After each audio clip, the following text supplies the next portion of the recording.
Hey guys, welcome back. I hope you are having an amazing day. Let's get right into the stories. The first one is an entitled people story. It's been 3 blissful years since I married the love of my life, Rich, and together we embarked on the journey of homeownership. Our cozy abode became our sanctuary, a place where we nurtured our dreams and built a life together. The only shadow looming over our happiness was my mother-in-law, Karen, who harbored deep-rooted prejudices against me. Her disapproval stemmed from my humble African-American background, as my parents had worked tirelessly to provide for our family despite their meager means. Karen's disdain for me was evident from the beginning, as she openly declared that I wasn't worthy of her precious son.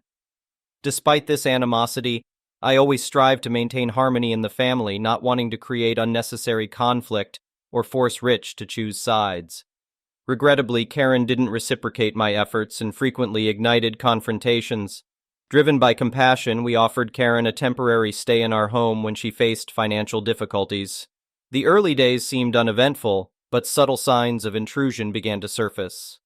Personal belongings went missing or were tampered with, and a sense of violation infiltrated our sanctuary. Trusting my intuition, I confronted Karen about her behavior, but she vehemently denied any wrongdoing. In a shocking turn of events, she even resorted to calling the authorities, falsely accusing me of a crime. Although the police found no evidence against me, Karen's sinister actions persisted. One fateful day, I discovered a slashed tire on my car, a calculated attempt to sabotage my routine and jeopardize my job. Undeterred by her malevolence, I managed to rectify the situation swiftly and salvage my employment. It was apparent that Karen's efforts were aimed at driving a wedge between Rich and me, despite the fact that our love thrived independently of our work situations. Her relentless assault on my life continued when she gained access to my phone and manipulated it to disrupt my daily routine. Disguised as me, she sent a resignation message to my boss, attempting to dismantle my professional stability. Grateful for my understanding employer who saw through the deception, I resolved to protect my personal boundaries and prevent Karen from wreaking further havoc. With unwavering love and determination, Rich and I confronted the toxic influence Karen wielded over our lives. Recognizing the urgency, Rich spoke to his mother, urging her to find employment and become self-reliant. Unfortunately, Karen stubbornly resisted his pleas, leaving us with no choice but to provide her with additional time under our roof. To offer respite from the mounting tension, Rich and I planned a much-needed getaway to a picturesque lakeside cabin. Surrounded by serenity, we reveled in each other's company, hoping that this break would motivate Karen to reassess her choices. Energized by nature's beauty, we returned home, eager to reclaim our haven. However, as we attempted to unlock our front door, the keys no longer fit, sending chills down our spines. Bewildered, I questioned whether Karen had altered the locks, an act that defied logic and common decency. Knocking on our own door, Karen appeared, greeting Rich warmly while pointedly ignoring my presence. Shockingly, she declared that monkeys like me were not welcome in our own home and encouraged Rich to divorce me. Fueled by a righteous anger, Rich vehemently pushed past Karen and stormed inside, demanding answers. Determined not to be cast aside, I followed him, prompting Karen to erupt into a frenzied fit of rage. Dialing emergency services, she summoned the police, fabricating a narrative that painted me as an intruder. Fortunately, one of the responding officers had been a former co-worker, and their presence offered a glimmer of hope. Realizing the gravity of the situation, the police swiftly uncovered Karen's deceptive machinations. They questioned her about changing the locks while we were away, and she denied any involvement despite our inability to enter the house. Concern turned to horror when, driven by madness, Karen launched a vicious attack, brandishing a hammer she had used in her misdeeds. With a swift response, the officers subdued Karen, restraining her and ensuring our safety. Bound by love and an unyielding commitment to justice, Rich and I resolved to press charges against Karen, even though she was his own mother. Her betrayal had reached unforgivable heights, and the consequences of her actions could no longer be ignored. As the truth emerged, we discovered Karen had intentionally deceived us, hiding a substantial amount of savings while exploiting our compassion. Her calculated plan had aimed to dismantle our marriage, using our own kindness against us. Yet despite her relentless efforts, she had failed. Love had triumphed over hate, and Karen would now face the consequences of her deceitful and malicious actions. The next one is a pro-revenge story. Alright, so this is my first post to this sub because this is the first time I have a worthwhile story. I also apologize for the formatting. Please bear with me. My father told me this story at my granddad's wake. Some backstory about my granddad. He grew up in Depression-era Virginia and slaved away in the coal mines in order to make ends meet. His only way out was to join the Marine Corps, so he did. He fought in Korea and left the Corps soon after the war ended. He then somehow managed to get a job as a high school football coach in a county in SEW, Virginia, despite no prior experience. This was fortuitous, since he happened to have a knack for it. He went on to coach for 35 years at the same school, racking up hundreds of games and a good win-to-loss ratio, while burning through wives and fighting Gamecocks on the side, making a pretty penny at this as well. His career was going pretty good until they merged the school he was coaching at with one from a neighboring town. Due to the merger, there was only room for one head coach at this new super school, and the choice was between my granddad, who had 35 years of experience and by now almost 1,000 games to his name, and a guy with a poor win-loss record and only 150 games to his credit. Obviously, the school board chose the inexperienced guy. My granddad complained to the school district about this terrible, terrible decision, and in response, they relieved him of all coaching duties and shoved him into teaching an 8th grade health science class. Now bear in mind, they did this to a man who had fought communists in Korea, had 3 teeth drilled out without anesthesia, fought Gamecocks, and always managed to charm the cops into leaving him alone, and had survived working in coal mines in the 1940s. By now, the man had no ducks to give. My dad, at the time, was the starting quarterback for the school's football team, so he witnessed the ensuing battle firsthand.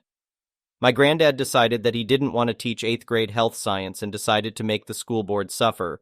The man never got sick and never took a day off in his entire career, so he had quite a few leave days saved up. He decided to take them all at once. For the entire first semester, he only showed up to class on Mondays. The district brought suit against him, but when the case went up in front of a judge, he looked at what they had done to provoke my granddad and promptly told them to duck off. So for the next year and a half, my granddad only taught his classes once a week and cost the school board tens of thousands of dollars in substitute teacher fees, all the while fighting Gamecocks and talking his way out of trouble in his newfound free time, in addition to getting full sick pay. He nearly single-handedly bankrupted the entire district for pissing him off. Finally, halfway through the next school year, the district offered him his old job back. He politely declined, tendered his resignation, and almost immediately got snatched up by a district in the next county over. 0 ducks given. I miss this man. The next one is a petty revenge story. This year, I got a new job that has been paying me very well. Therefore, for this Christmas, I decided to splurge on everyone. In particular, I spent a lot of my money on my 9-year-old daughter, and she deserves it 100%. She has been pushing herself in school, helping around the house without being asked, and always being the kindest soul you'll ever meet. However, when my mother-in-law came early in the morning and saw that the gifts under our tree were much more than usual, she asked why. I told her I bought everyone a bunch of gifts, including her. She then proceeded to ask how many gifts I got my daughter, and I told her about 3 big gifts and 3 mini ones. Apparently this outraged her because she started saying that a 9-year-old did not deserve that many gifts and she would be taking away the gift she bought my daughter so that my daughter wouldn't be too spoiled. I told her that was unfair, especially since my mother-in-law promised my daughter a doll for Christmas, and my daughter was looking forward to it. My mother-in-law said, "Let it be a lesson to my daughter that in life she can't get all the things she asks for. Look, I understand that, but it's not like I shower my daughter in gifts every day, and if anything, Christmas is the day you are supposed to spoil your children, but my wife told me to let it go, and it was her mother's gift so she could do anything she wanted with it, and her mother agreed, saying it was her right. And if we were going to play with that ideology, then so be it." I decided to remove the $600 a designer bag I got my mother-in-law, the thing I knew she wanted the most, and gave her a $40 robe instead. Once my mother-in-law opened her present, she was disappointed and asked if that was all from me, because everyone else got increasingly more expensive gifts from me, and I said yes, and apologized if I disappointed her, but we can't always get the gifts we hoped for. This left both her and my wife extremely furious. But, hey, the mother-in-law got enough gifts. I wouldn't want to spoil her. The next one is a petty revenge story.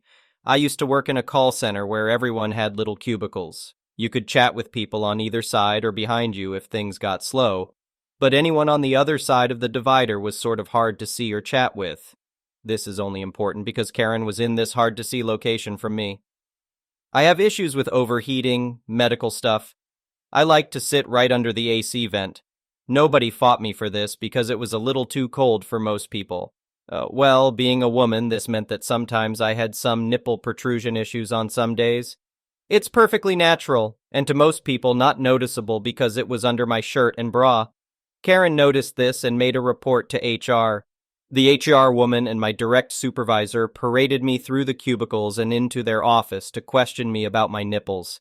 Now, I could have thrown a fit about this to begin with since we didn't actually have a dress code, and it's none of their damn business. They asked me to prove I was wearing a bra, so I showed them the straps. They told me, good enough, basically, and asked me to go back to my desk. I refused to go back. I said I needed to file a complaint about someone. They asked me who I was reporting. I said, I don't know, but you do. I want to report whoever it was that's been staring at my breasts all day. Now that I know someone is staring, I feel like this is a hostile work environment. They acted like I was joking at first until I said, if you don't have a talk with them, I will go over your heads and report you for forcing me to reveal my bra to you. I got escorted back to my desk and Karen was sitting there looking smug until they escorted her to the HR office instead. I don't know what happened to her in the office, and I didn't care. They did their part by having their talk with her. All I really wanted was to know who did it. Since it was a very slow day, all my coworkers started asking me what that was all about. Office gossip, you know? I told everyone exactly what had happened and added that Karen must be fascinated with my breasts since she noticed. Everyone else confirmed they didn't even notice. When she came back from HR, every person in the room knew what she had done and was glaring at her. Snitches didn't get stitches and didn't get fired either, but they got treated like the Karen they were. Nobody would talk to her. People would be chatting, see her come try to join the conversation and go silent and turn away from her. Some people did loud whispers and made comments like, "Shh, don't say anything, she will report you." She quit about 2 weeks later. The next one is an entitled People Story. In the past, I've made posts about my jerk of a brother, but this time something else happened. I decided to go camping again for the first time this year because of spring break. Though I only got the weekend to go, it was just enough for me to unwind. My brother didn't follow me like he used to. I think I've finally gotten him to understand that screwing with me is just not worth it anymore after he drank that growler full of laxative-spiked beer he stole from me last year. So the drama from him hasn't been as bad for the past few months, though he's still an entitled jerk, and I've got plenty of things to tell about him and his antics from the months I wasn't posting. I figured my worries about camping trouble were over. But no, I had to deal with a lunatic Karen. I'd already spent one night at my campsite. I was loving the fresh air, and fortunately rain was minimal. That's the only reason I went. Otherwise I would have just stayed home, but I had an itch to scratch to get out and enjoy some mountain air. I was far from alone as the spaces around me were full of tents, trailers, and RVs. Plenty of people caught the camping bug during spring break, just like I did. I was sitting relaxed in a folding lawn chair and watching Tailspin on my portable DVD player. Yeah, I know it's a cartoon, and an old one at that. But I enjoy it since as a kid, I used to watch some old tapes of it a cousin had, and I've owned the DVDs of the complete series for around 10 years. And I won't deny I've always had a bit of a crush on the character Rebecca Cunningham. I had headphones on because other campers were playing music, barbecuing, and doing other things. I was just chilling and letting myself mentally zone out with some refreshing cold beer when I got a sudden and hard tap on my shoulder that frankly scared the piss out of me for a second. And then I turned around to see a roughly middle-aged woman in over-tight purple yoga pants with her hands on her hips. She didn't have the Karen haircut, but she did have the bleach blonde hair and overly large bug-eye sunglasses. I know in this situation a lot of people will reflexively say, "Can I help you?" But that's just giving an opening to these people to say whatever they want.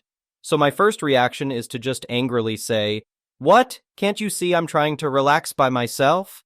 That set her aback for a second. She didn't go away, so I paused the episode I was on and grumpily asked her what she was bothering me about. She spoke up in a matter-of-fact way that sounded like she was trying to be in charge. I guess trying to activate mom mode on a stranger, but I think the unfriendly scowl on my face was enough to show that I'm not exactly friendly. So she just pointed at the portable DVD player and said that she wanted to borrow it and the headphones for her daughter. To make it brief, I said no. And no is a complete sentence because I don't know her. I don't know if she'd bring it back, and I certainly don't know if her kid wouldn't damage it. I do actually keep a smaller backup portable DVD player in the camper too, but I wasn't about to let this woman know that. Well, she certainly didn't take being told off like that well, and then launched into a tirade about how I was a grown man watching cartoons, how they only have one TV in their RV, and her daughter needs something to watch because her kids can't agree on what to watch, so she needs my DVD player. I coldly said that was not happening, and she actually gave me a loud, "Why not?"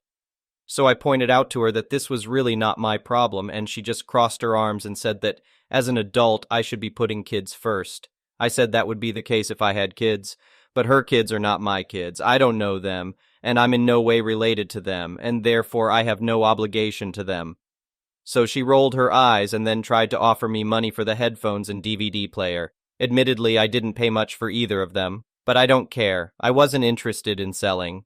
She only offered $20 for both anyway.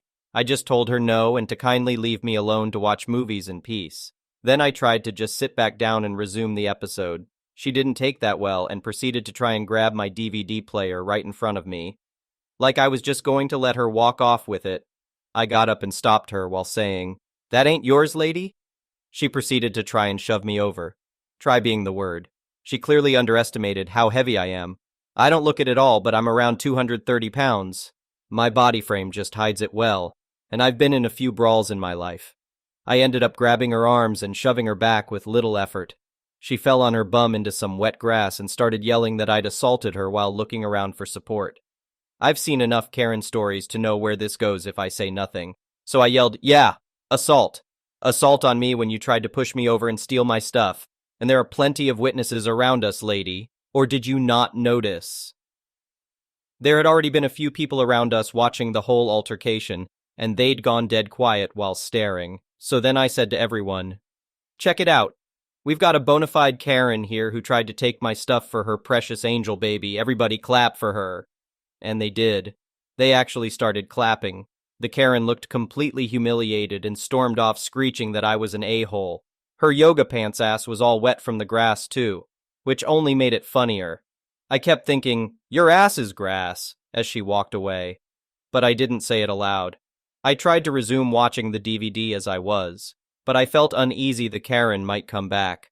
She snuck up on me rather easily before, and I didn't want to risk that again.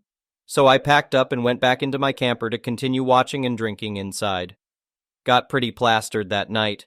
I remember giggling like a moron while watching the episode with the panda people that were evil Chinese stereotypes.